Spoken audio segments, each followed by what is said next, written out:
I'm excited to share my practice with you and have a studio visit today. I'm an artist and writer based in Portland, Oregon, and Western North Carolina. My work includes sculpture, writing, printmaking, and running an artist residency called Township 10. I'd like to start with a brief visual introduction to my work. These images are of a recent installation called Sky Inside on Sauvie Island in Oregon. I make ceramic sculptures to tell stories, transform spaces, and hijack meanings.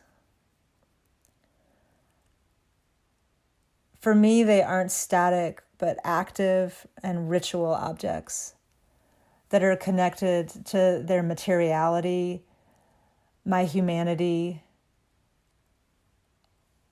and the viewer's experience. Over the course of my practice, I've developed a lexicon for my forms. They are transmitters, receivers, storage vessels, and warnings.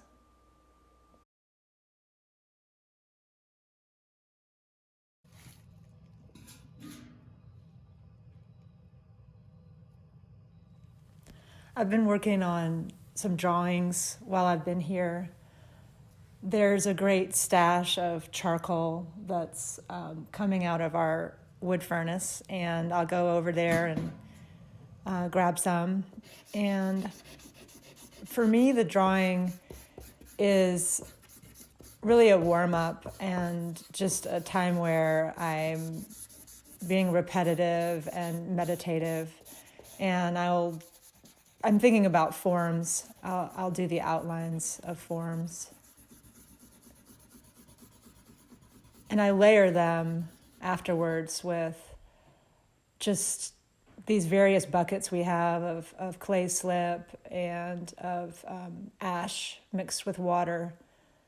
So I tend to start to build up the surfaces and put it out in the sun, bring it back in, and just continue with this kind of layering up of the materials. And I realized yesterday or the other day that these drawings are made of the exact same materials as the sculptures. That it's clay and ash on the paper.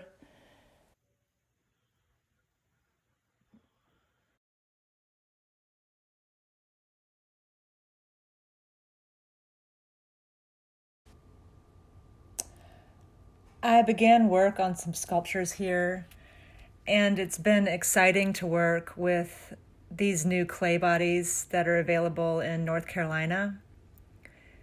It changes things quite a bit to work with a different clay body, and it's forcing me to figure some things out again, which is something I like because it keeps me de-skilled and it allows the forms to evolve.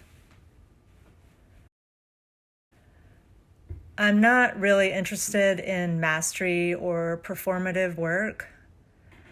I have a lot of respect for people who achieve that, but in my practice, it's really important to stay in the space of not knowing and being off kilter. And there are things that I do to stay there.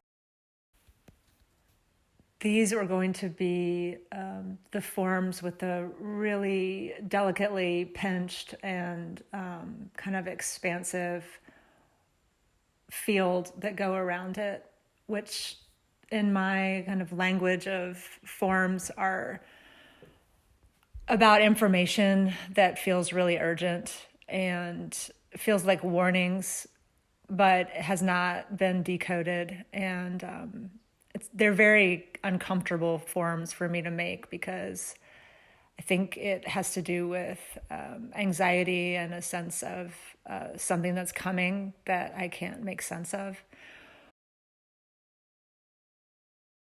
I'm going to be filling up a kiln with these and seeing how it goes with these new clay bodies and in this new context. So I'm going to walk along the property to go to a creek that's up here. And this is a spot that I like to come to. It makes me think about archaeology, actually, and something that I've spent some time with is studying the history of the vessel. Ritual vessels or something that have really gotten my attention. These historic vessels that have been used around having agency in the world, around casting spells and desire, things you need, but they're not static, and they're not decorative. They're actually performing functions around humanity. This is a creek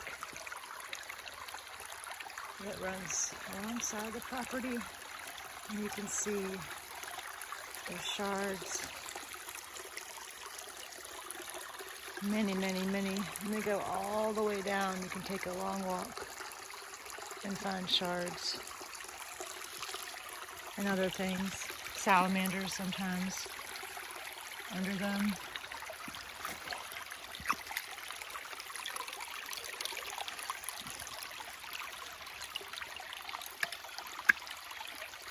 Something that's fun for me is I know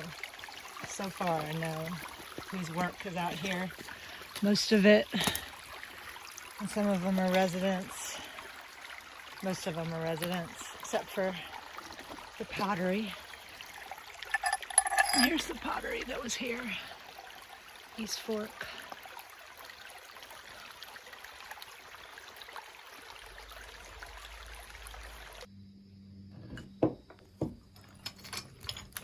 As I'm unpacking all these shards, I'm seeing traditional wood-fired pots, hand-built work, tableware, wood fire, cone sticks. And it makes me think about a lot of the kind of false binaries that are out there between art and craft, contemporary versus lineage, sculptural versus functional work. And I think that really connects with the residency here, and the idea of bringing artists together with different backgrounds and practices and perspectives.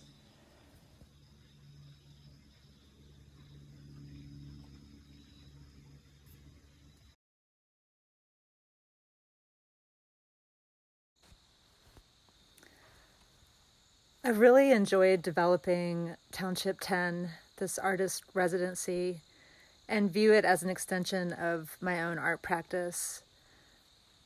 It engages some of those ideas of adjacency and not knowing.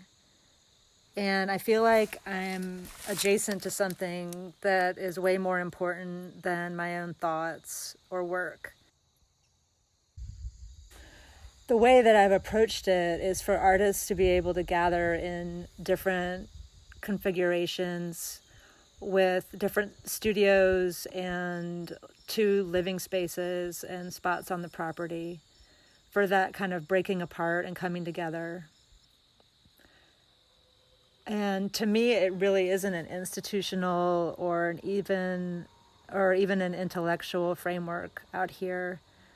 It's centered on the strangeness and the importance of artists and what happens in the studio.